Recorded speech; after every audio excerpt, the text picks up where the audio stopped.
అందరికీ నమస్కారం. ఈరోజు వీడియోలో పంచభూత లింగాలలో రెండవ క్షేత్రమైన జలలింగం గురించి తెలుసుకుందాం. ఇది స్వయంభూలింగం. దీనినే జంబుకేశ్వరం అని కూడా అంటారు.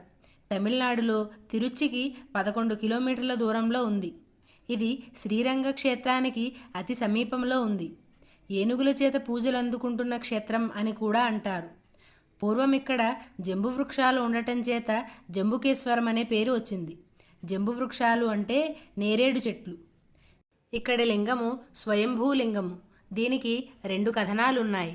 మొదటి కథ ప్రకారము శంభుడు అనే ఋషి ఇక్కడ నివసిస్తూ ఉండేవాడుట. ఆ ఋషి అత్యంత శివభక్తుడు. శివుని పూజించందే మంచినీరు కూడా స్వీకరించేవాడు కాదుట. కాలం గడుస్తూ ఉండగా ఒకసారి శంభుడికి శివుడిని ప్రత్యక్షంగా పూజించాలి అనే కోరిక కలిగింది.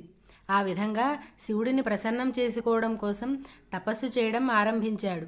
కొంతకాలానికి శివుడు అతని తపస్సుకు మెచ్చి ప్రత్యక్షమయ్యి వరం కోరుకోమనగా శంభుడు తన కోరికగా ప్రత్యక్షంగా పూజించే వరం కోరుకున్నాడు.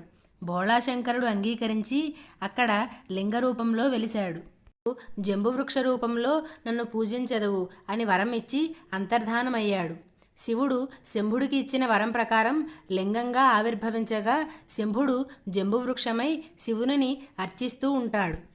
ఆలయ ప్రాంగణంలో ఉన్న జంబువృక్షమునే శంభుడుగా ఇక్కడ భక్తులు పూజిస్తూ ఉంటారు. ఇక రెండవ కథ ప్రకారం ఇక్కడ స్వామివారిని ఏనుగు, సాలిపురుగు పోటీపడి పూజిస్తూ ఉండేవిట. ఆ శ్రీకాళహస్తి స్థల పురాణానికి సన్నిహితంగా ఇక్కడి స్థల పురాణం కూడా ఉంటుంది అని స్థానికులు చెబుతూ ఉంటారు. జంబుకేశ్వరము పవిత్ర కావేరీ నది ఒడ్డున ఉన్నది. స్థానికులు ఈ నదిని పొన్ని అని పిలుస్తారు. తమిళంలో పొన్ని అంటే బంగారం అని అర్థం.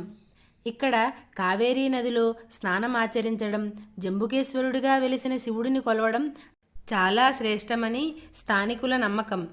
ఇక్కడ దేవాలయం విశాలమైన ప్రాకారాలతో ఎత్తైన గోపురాలతో ఉంటుంది.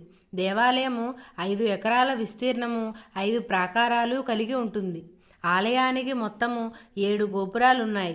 జంబుకేశ్వర స్వామివారు పశ్చిమాభిముఖంగా ఉంటారు.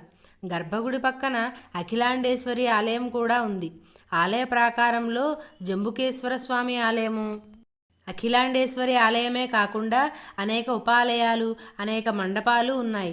జంబుకేశ్వరము దాదాపు 1800 సంవత్సరాల క్రితం నాటిది. ఈ ఆలయం లోపల 5 ఆవరణలున్నాయి. 4వ ఆవరణలో 796 స్తంభాలు, విశాలమైన హాలు ఉంటాయి. 5వ ఆవరణమును విభూది ప్రాకారం అంటారు. ఇది కేవలం 2 అడుగుల వెడల్పుతో 25 అడుగుల ఎత్తు ఉండి సుమారు మైలు దూరం వరకు ఉంటుంది. స్వామివారిని గర్భగుడిలో నుండి నేరుగా దర్శించుకోవచ్చు.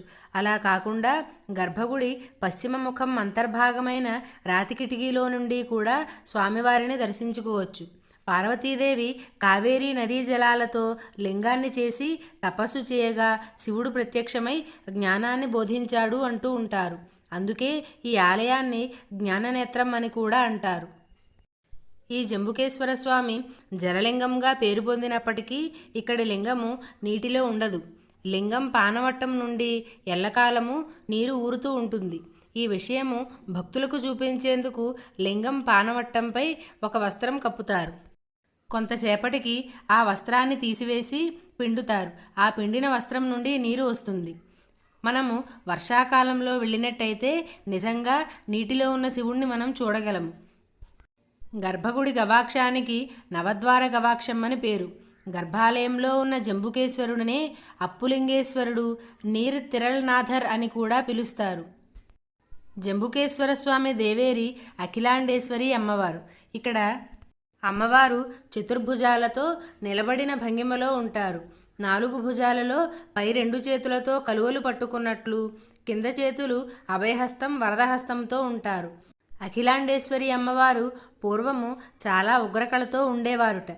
శంకరాచార్యులు అమ్మవారి దేవాలయాలలో శ్రీచక్రాన్ని నిర్మించి అమ్మవారి ఉగ్రకళను తీసివేసి శాంతబీజాలను అమర్చినట్లే ఈ ఆలయంలో కూడా అమ్మవారి ఉగ్రకళను తీసి ఆవిడ తాటంకాలలో పొందుపరిచారట. ఇలా శ్రీచక్రాన్ని తాటంకాలుగా అమర్చినప్పటికీ అమ్మవారిలో ఉగ్రకళ తగ్గకపోవడంతో అమ్మవారి ఎదురుగా ఒక పెద్ద రాతి వినాయకుడి విగ్రహాన్ని ప్రతిష్ఠించారట. ఆ తర్వాత ఆ తల్లిలో ఉగ్రకళ పూర్తిగా పోయి శాంతకళ వచ్చిందిట.